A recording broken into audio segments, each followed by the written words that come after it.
इस वक्त की बड़ी खबर आपको बताएं, सोने चांदी के भाव आसमान छूते हुए नजर आ रहे हैं। रिकॉर्ड तेजी एक बार फिर से सोने चांदी के दाम में देखने को मिल रही है। गोल्ड रिकॉर्ड हाई पर हाई बना रहा है।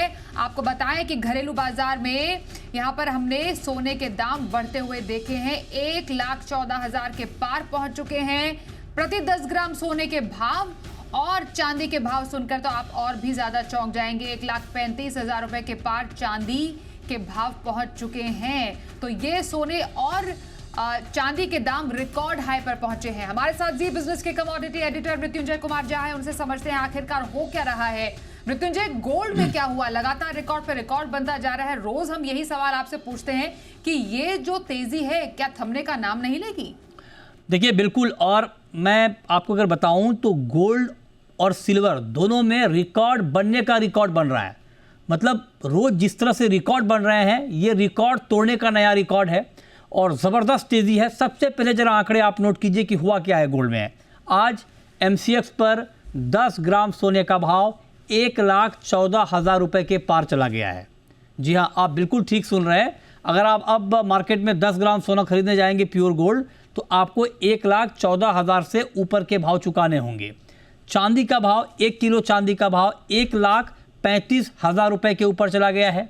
बात यही नहीं थम रही है। ग्लोबल मार्केट में आइए, जो डॉलर में जो गोल्ड का भाव कैलकुलेट होता है, $3,800 मतलब $3,815 की रिकॉर्ड ऊंचाई के पार अमेरिका के वायदा बाजार में गोल्ड का भाव चला गया है, जहां से ट्रंप साहब लगातार बयान देते हैं अलग अलग। चांदी का भाव ग्लोबल मार्केट में ऑल टाइम हाई से थोड़ा ही नीचे बचा है। तो ज़बरदस्त तेज़ी है, चौतरफा तेज़ी है। अब आपको ज़रा बता दें, एक महीने में 10% से ज़्यादा गोल्ड के दाम बढ़ गए हैं। इस साल करीब करीब 45% से ज़्यादा की तेज़ी आ गई है गोल्ड में। 3 साल में 130% से ज़्यादा गोल्ड के दाम बढ़ गए हैं। मतलब आंकड़े सिर्फ आप नोट करते रह जाएंगे, ये रफ्तार आपको कहीं से भी कम होती हुई दिखेगी नहीं। चांदी की कहानी डबल हो गई है इसी साल, चांदी का भाव डबल से भी ज़्यादा। अब ये सब क्यों हो रहा है, इसको ज़रा समझिए। और वैसे तेज़ी की बहुत सारी वजह पहले से मौजूद हैं, लेकिन जो तात्कालिक वजह है, जो आज की बड़ी तेज़ी के पीछे की वजह है, वो ये है कि खबर ये आई है सूत्रों के हवाले से कि चीन गोल्ड रिजर्व बढ़ाने की तैयारी कर रहा है। और जो फ्रेंडली नेशन है, जो चीन के दोस्ती वाले देश हैं, चीन चाहता है कि वो उनको मदद करे गोल्ड की बाइंग में। अब ये चीन क्यों चाह रहा है? चीन चाह रहा है कि गोल्ड रिजर्व में जो मोनोपोली है वेस्ट की, उसको तोड़ा जाए। हालांकि चीन का ये प्रयास कितना कामयाब होगा, ये कहना अभी बहुत जल्दबाजी है कि क्या ब्रिक नेशन पूरी तरह से सपोर्ट करेंगे चीन को। ये सारी बात बहुत दूर की बात है, लेकिन एक इमीडिएट इम्पैक्ट मार्केट पे आ गया। और चूंकि इससे मार्केट में ये सेंस जा रहा है कि जो डॉलर की डोमिनेंसी है उसको खत्म करने के प्रयास तेज हो रहे हैं।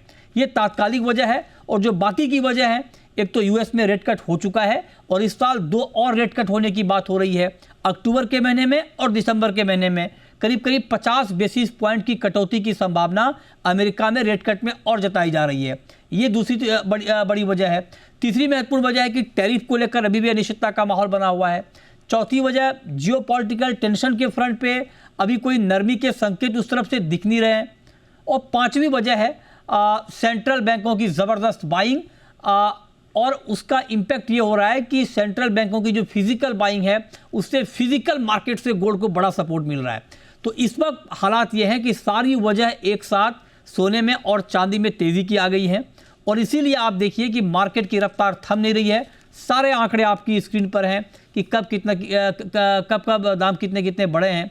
एक महीने में 13%, 6 महीने में 27%, 5 साल में 122%। बेतहाशा तेज़ी है और तेज़ी के पीछे की वजह भी है। हालांकि एक बात मैं और कहना चाहूँगा, जिस रफ्तार से मार्केट ऊपर जा रहा है, इसको एक पैनिक वाली तेज़ी ही कहा जाएगा। क्योंकि फंडामेंटल तो है, लेकिन फंडामेंटल के मुताबिक रोज़ गोल्ड इस तरह से नया हाई बना ले, चांदी इस तरह से इतनी बड़ी तेज़ी दिखा दे, ये थोड़ी पैनिक वाली बात ज़्यादा लगती है। लेकिन अब त्योहारी सीजन है मृत्युंजय, शादी विवाह का टाइम आ गया है, तो खरीदारों को करना क्या है? क्या खरीदारी करें या थोड़ा करेक्शन का इंतजार करना सही रहेगा?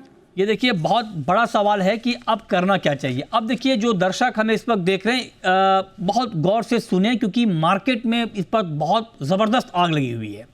अब आप देखिए, जो लोग गोल्ड खरीदना चाहते हैं उनको क्या करना चाहिए। अब इसमें 2 बात है। अब जिनके घर में शादी है, कोई फंक्शन है, उसके लिए गोल्ड खरीदना है, तो उनके पास तो कोई चारा बचता नहीं है, आपको देर सवेर गोल्ड खरीदना ही पड़ेगा। तो अब उनके लिए राय ये है कि अगर आपके घर में नवंबर दिसंबर में शादी है तो आप एक पोर्शन खरीद लें, पूरा ना खरीदें, और बीच में अगर कोई करेक्शन आ जाए तब आप अपनी बाइंग को और बढ़ा दें। तो ये आपके लिए एक राय हो सकती है, क्योंकि आपको खरीदना ही है। अब उन लोगों के लिए मार्केट में ये हो रहा है कि लाइट वेट ज्वेलरी का प्रचलन बढ़ रहा है। जैसे मान लीजिए आपका 10 ग्राम गोल्ड खरीदने का बजट था, और अब जो अभी गोल्ड का प्राइस है उसमें आपका 5 ग्राम या 6 ग्राम या 7 ग्राम गोल्ड आ रहा है, तो 5-6 ग्राम 7 ग्राम में भी अब ज्वेलरी अच्छी अच्छी बनने लगी है। मतलब लाइट वेट ज्वेलरी का चलन बढ़ गया है, ताकि आपकी पॉकेट पे कम मार पड़े। तो ये एक आपके लिए तरीका हो सकता है कि आप पार्शियल बाइंग अभी कर लें, आधी थोड़ी बचा के रखें जब दाम कम हो जाए।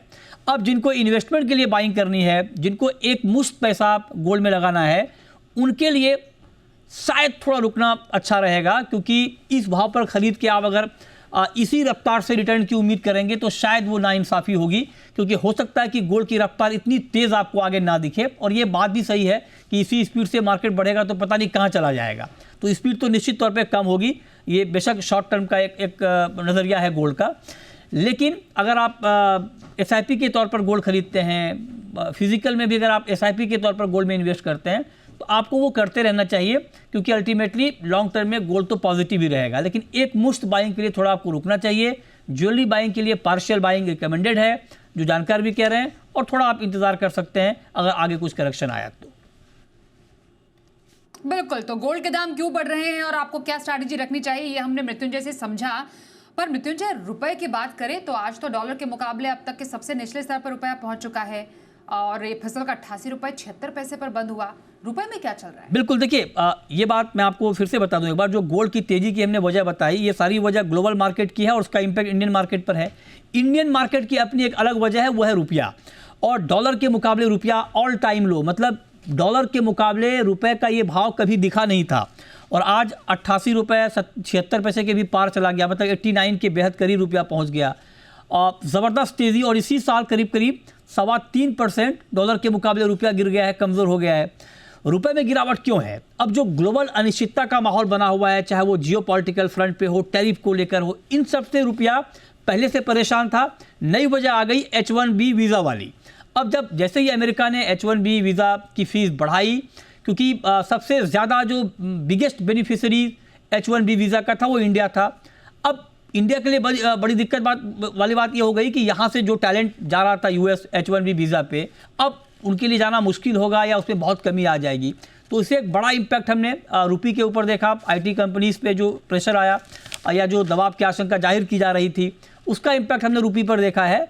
और रुपये के जो बाकी के फंडामेंटल हैं वो भी बहुत मजबूत हैं, क्योंकि विदेशी निवेशकों की अभी भी उस तरह की दिलचस्पी मार्केट में नहीं दिख रही है। तो ये सारी वजह ऐसी हैं जिससे रुपया वीक हो रहा है, और रुपया वीक हुआ इससे भी गोल्ड के दाम बढ़े, क्योंकि हम जो हमारी खपत है गोल्ड की, उसमें ऑलमोस्ट हम 98-99% गोल्ड का हम इंपोर्ट करते हैं। रुपया कमज़ोर होने का मतलब हुआ गोल्ड का इंपोर्ट महंगा होना, या आपका जो बाकी इंपोर्ट होता है वो महंगा होना, और उसका भी इम्पैक्ट हम प्राइस के ऊपर देख रहे हैं। तो रुपए में भी जो गिरावट आई है उसके पीछे की वजह अमेरिका ही है, और उसी से इम्पैक्ट यहाँ पर आपको दिखा है।